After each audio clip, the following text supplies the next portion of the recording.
नमस्कार, तुम्हा सर्वांचं रिव्हिजन बुक एमपीएससी यूपीएससी मध्ये स्वागत आहे. या लेक्चरमध्ये आपण राज्य लोकसेवा आयोग म्हणजेच स्टेट पब्लिक सर्व्हिस कमिशन हा टॉपिक बघणार आहोत. या अगोदरच्या लेक्चरमध्ये संघ लोकसेवा आयोग म्हणजेच यूपीएससी या संस्थेबद्दल चर्चा केली होती आणि ती जी संस्था आहे ती केंद्रीय भरतीकरण करणारी संस्था आहे. म्हणजेच ऑल इंडिया सर्व्हिसेस आणि केंद्रीय सेवा सर्व्हिसेस मध्ये ग्रुप ए आणि ग्रुप बी ची जी पदं आहेत तर या पदांवरती पदभरती करण्यासाठी एक्झाम घेण्याचं काम यूपीएससी हे करत असतं. त्याचप्रमाणे ज्यावेळेस आपण राज्यांचा विचार करतो तर प्रत्येक राज्यासाठी त्या राज्यातील पदभरती करण्यासाठी स्वतंत्र अशी स्टेट पब्लिक सर्व्हिस कमिशन असतं आणि हे स्टेट पब्लिक सर्व्हिस कमिशन त्या राज्यामधील पदभरती करण्यासाठी एक्झाम घेण्याचं काम करतं. ज्याप्रमाणे महाराष्ट्रामध्ये एमपीएससी आहे त्याचप्रमाणे प्रत्येक राज्यामध्ये स्टेट पब्लिक सर्व्हिस कमिशन आहे आणि ते आपापल्या राज्यामधील पदभरती करण्यासाठी एक्झाम घेण्याचं काम करतात. यानंतर लेक्चरला सुरुवात करण्या अगोदर माझी एक विनंती आहे. ज्या लेक्चरमध्ये संघ लोकसेवा आयोगाबद्दल चर्चा केलेली आहे ते लेक्चर जर तुम्ही बघितलेलं नसेल तर त्या लेक्चरची जी लिंक आहे ती डिस्क्रिप्शन बॉक्समध्ये दिलेली आहे.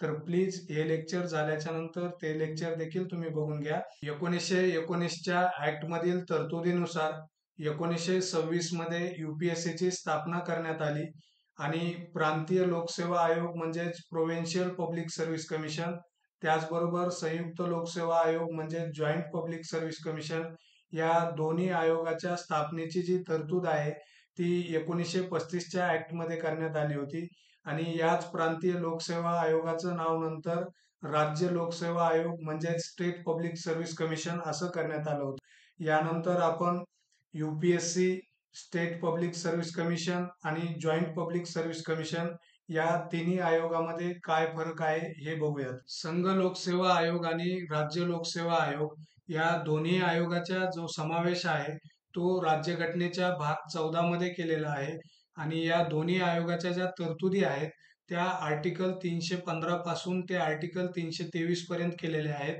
यामध्ये मग या आयोगांची रचना कशी असेल, या आयोगाचे अधिकार व कार्य कोणती आहेत, तसंच या आयोगाचे जे अध्यक्ष आणि इतर सदस्य आहेत यांच्या सेवाशर्ती काय आहेत किंवा यांचा कार्यकाळ किती आहेत याबद्दलच्या ज्या सर्व तरतुदी आहेत त्या आर्टिकल 315 पासून ते आर्टिकल 323 पर्यंत केलेल्या आहेत. आणि हे दोन्ही आयोग म्हणजेच यूपीएससी आणि स्टेट पब्लिक सर्व्हिस कमिशन हे दोन्ही आयोग संविधानिक आयोग आहेत म्हणजेच कॉन्स्टिट्युशनल बॉडी आहेत, कारण या दोन्ही आयोगाची जी स्थापना आहे ती संविधानानुसार झालेली आहे. ओके. मात्र जेव्हा आपण जॉईंट पब्लिक सर्व्हिस कमिशन या आयोगाबद्दल विचार करतो तर हे जे आयोग आहे तर हे एका कायद्याने स्थापन होतं. त्यामुळे हे जे आयोग आहे ते एक वैधानिक आयोग आहे म्हणजे स्टॅच्युटरी बॉडी आहे. आता हे कधी स्थापन होतं किंवा कोणत्या कायद्याने स्थापन होतं हे बघूयात. तर जेव्हा दोन किंवा दोनपेक्षा अधिक राज्यांचं विधिमंडळ हे संसदेकडे तशी विनंती करतात, मग संसद त्या तसा कायदा करतो आणि त्या कायद्याने दोन किंवा अधिक राज्यांसाठी जॉईंट पब्लिक सर्व्हिस कमिशनची स्थापना केली जाते. म्हणजेच या आयोगाची जी स्थापना आहे ती कायद्याने होते. म्हणूनच या आयोगाला वैधानिक बॉडी किंवा स्टॅच्युटरी बॉडी म्हणतात. ओके. या ठिकाणी परत एकदा सांगतो, व्यवस्थित लक्षात ठेवा.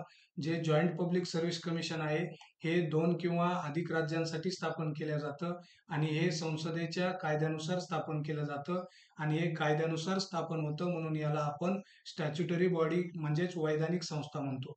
ज्यावेळेस आपण या आयोगांच्या अध्यक्ष आणि इतर सदस्यांच्या नियुक्तीचा विचार करतो त्यावेळेस ही गोष्ट लक्षात ठेवा की यूपीएससीचे जे अध्यक्ष आणि इतर सदस्य आहेत यांची जी नियुक्ती आहे ती राष्ट्रपती करतात आणि स्टेट पब्लिक सर्व्हिस कमिशनचे जे अध्यक्ष आणि इतर सदस्य आहेत यांची नियुक्ती ही राज्यपाल हे करतात आणि जे जॉईंट पब्लिक सर्व्हिस कमिशन आहे यांच्या अध्यक्षांची आणि इतर सदस्यांची जी नियुक्ती आहे ती राष्ट्रपती हे करतात. त्यानंतर जेव्हा आपण या आयोगांच्या सदस्य संख्येचा विचार करतो तर या आयोगाची सदस्य संख्या किती असली पाहिजे याबद्दल राज्यघटनेमध्ये काय सांगितलेलं आहे तर राज्यघटनेमध्ये ही सदस्य संख्या किती असली पाहिजे याबद्दल काही नमूद केलेलं नाहीये. मात्र त्या ठिकाणी एक गोष्ट सांगितलेली आहे ती म्हणजे सदस्य संख्या किती असली पाहिजे हे राष्ट्रपतीच्या विवेकाधिकारावरती सोडलेली बाब आहे. म्हणजेच यूपीएससीची सदस्य संख्या किती असली पाहिजे हे राष्ट्रपती हे राष्ट्रपती ठरवतील. आणि त्याचबरोबर ज्यावेळेस आपण स्टेट पब्लिक सर्व्हिस कमिशनचा विचार करतो, तर त्या ठिकाणीही राज्यघटनेमध्ये या आयोगाच्या सदस्य संख्येबद्दल काही नमूद केलेलं नाहीये. आणि या आयोगाची सदस्य संख्या किती असली पाहिजे हे राज्यघटनेने राज्यपालाच्या विवेकाधिकारावरती सोडलेली बाब आहे. म्हणजेच या आयोगाची सदस्य संख्या किती असली पाहिजे हे राज्यपाल ठरवतील. ओके. यानंतर ज्यावेळेस आपण आयोगाचे अध्यक्ष आणि इतर सदस्यांचे पात्रता निकष राज्यघटनेमध्ये काय सांगितलेले आहेत हे बघतो, तर त्यावेळेस एक गोष्ट लक्षात ठेवा, ती म्हणजे UPSC, state public service commission आणि जॉईंट पब्लिक सर्व्हिस कमिशन या तिन्ही आयोगासाठी एकच पात्रता निकष सांगितलेला आहे. तो म्हणजे या आयोगामधील जितके काही सदस्य असतील त्यापैकी निम्मे सदस्य हे केंद्र किंवा राज्य सरकारच्या सेवेमध्ये किमान 10 वर्षे काम केलेले असले पाहिजे. म्हणजेच UPSC असेल, स्टेट पब्लिक सर्व्हिस कमिशन असेल किंवा जॉईंट पब्लिक सर्व्हिस कमिशन असेल, या आपापल्या आयोगामध्ये जेवढी काही सदस्य संख्या असेल त्यापैकी 50% सदस्य हे केंद्र किंवा राज्य सरकारमध्ये किमान 10 वर्ष सेवा केलेले असले पाहिजेत. आणि ही एकच अट निकषाबद्दल राज्यघटनेमध्ये सांगितलेली आहे. ज्यावेळेस आपण सेवा शर्तींचा विचार करतो, तर UPSCच्या ज्या सेवा शर्ती आहेत त्या राष्ट्रपती ठरवतात. जे स्टेट पब्लिक सर्व्हिस कमिशन आहे यांच्या ज्या सेवा शर्ती आहेत ते राज्यपाल ठरवतात. आणि जे जॉईंट पब्लिक सर्व्हिस कमिशन आहे याच्या ज्या सेवा शर्ती आहेत ते राष्ट्रपती ठरवतात. यानंतर कार्यकाळाचा विचार केला तर UPSCचा जो कार्यकाळ आहे तो राज्यघटनेमध्ये असा सांगितलेला आहे की तो 6 वर्ष किंवा वयाची 65 वर्ष पूर्ण होईपर्यंत, आणि यापैकी जे अगोदर पूर्ण होईल तोपर्यंत या आयोगाचे सदस्य आणि अध्यक्षांचा कार्यकाळ असेल. म्हणजेच राज्यघटनेमध्ये UPSCच्या अध्यक्षाच्या आणि सदस्यांच्या कार्यकाळाबद्दल असं सांगितलेलं आहे की यांचा जो कार्यकाळ आहे तो 6 वर्ष किंवा वयाची 65 वर्ष पूर्ण होईपर्यंत, यापैकी जे अगोदर पूर्ण होईल तोपर्यंत UPSCचे अध्यक्ष आणि सदस्य त्या पदावरती नियुक्त राहू शकतात. ओके. त्यानंतर जेव्हा आपण स्टेट पब्लिक सर्व्हिस कमिशन आणि जॉईंट पब्लिक सर्व्हिस कमिशन या आयोगाचा विचार करतो, तर या ठिकाणी एक गोष्ट लक्षात ठेवा की या दोन्ही आयोगाचा जो कार्यकाळ आहे, म्हणजेच या दोन्ही आयोगाचे जे अध्यक्ष आणि इतर सदस्य आहेत यांचा जो कार्यकाळ आहे तो सारखाच आहे. आणि तो म्हणजे 6 वर्ष किंवा वयाची 62 वर्ष पूर्ण होईपर्यंत, या आणि यापैकी जे काही अगोदर होईल तोपर्यंत या दोन्हीही आयोगाच्या अध्यक्ष आणि सदस्यांचा कार्यकाळ असतो. आणि ज्यावेळेस आपण राजीनाम्याचा विचार करतो, तर UPSCचा जो अध्यक्ष आणि सदस्य असतील हे आपला राजीनामा राष्ट्रपती यांच्याकडे देतात. तर स्टेट पब्लिक सर्व्हिस कमिशनचे जे अध्यक्ष आणि इतर सदस्य आहेत हे आपला जो राजीनामा आहे तो राज्यपालाकडे देतात. आणि जे जॉईंट पब्लिक सर्व्हिस कमिशनचे अध्यक्ष आणि सदस्य आहेत ते आपला राजीनामा राष्ट्रपतीकडे देतात. यानंतर जेव्हा आपण आयोगाच्या जो काही एखादा सदस्य आहे त्याची हंगामी अध्यक्ष म्हणून कधी निवड करतात हे बघूयात. तर या ठिकाणी हे लक्षात घ्या की UPSCच्या जे हंगामी अध्यक्ष आहेत हे कोण नियुक्त करतं, तर याचा अधिकार राष्ट्रपती यांचा आहे. आणि ते एखाद्या सदस्याला हंगामी अध्यक्ष म्हणून कोणत्या परिस्थितीत नियुक्त करतात, तर त्यामध्ये पहिली परिस्थिती अशी आहे की जेव्हा अध्यक्षपद रिक्त होतं तेव्हा, आणि दुसरी परिस्थिती अशी आहे की जेव्हा अध्यक्ष हे अनुपस्थित असतात किंवा इतर कारणामुळे आपलं काम करण्यास अक्षम असतात. अशा 2 परिस्थितीमध्ये UPSCचे जे सदस्य आहेत त्यापैकी एकाची निवड हे राष्ट्रपती हंगामी अध्यक्ष म्हणून करतात. तसंच ज्यावेळेस आपण स्टेट पब्लिक सर्व्हिस कमिशनचा विचार करतो, तर या ठिकाणी स्टेट पब्लिक सर्व्हिस कमिशनचे हंगामी अध्यक्ष म्हणून नियुक्त करण्याचा जो अधिकार आहे तो राज्यपाल यांचा आहे. आणि ते कधी एखाद्या सदस्याला या आयोगाचा हंगामी अध्यक्ष म्हणून नियुक्त करतात, तर यासाठी देखील सेमच UPSC सारख्या 2 परिस्थिती आहेत. त्या म्हणजे अध्यक्षपद रिक्त असते तेव्हा, आणि दुसरी परिस्थिती अशी आहे की जेव्हा अध्यक्ष अनुपस्थित किंवा इतर कारणामुळे आपलं काम करण्यास अक्षम असतात त्यावेळेस.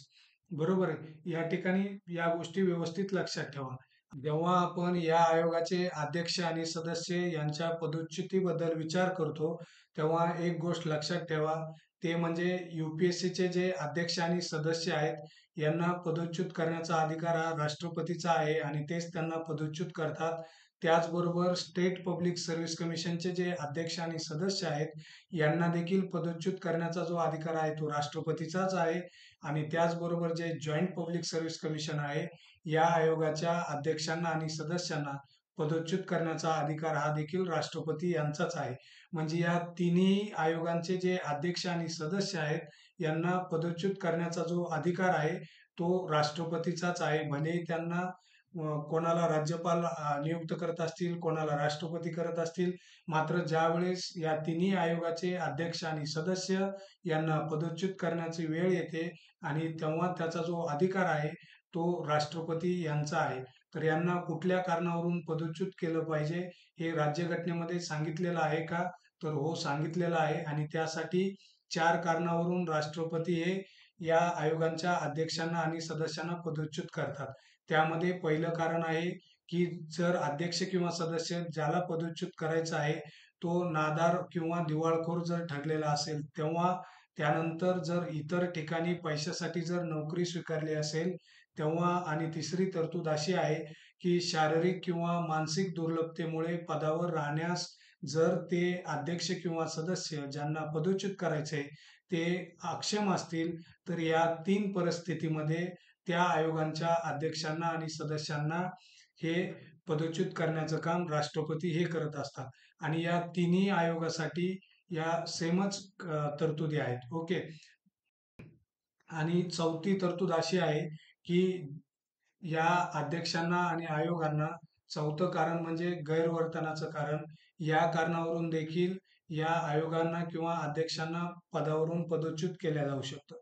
आणि ज्या वेळेस राष्ट्रपतींना एखाद्या अध्यक्षांना किंवा सदस्यांना गैरवर्तणुकीच्या कारणामुळे पदच्युत करायचं असतं, तर त्यासाठी राष्ट्रपती हे सर्वोच्च न्यायालयाची एक सर्वोच्च न्यायालयाच्या न्यायाधीशांची एक कमिटी स्थापन करतात.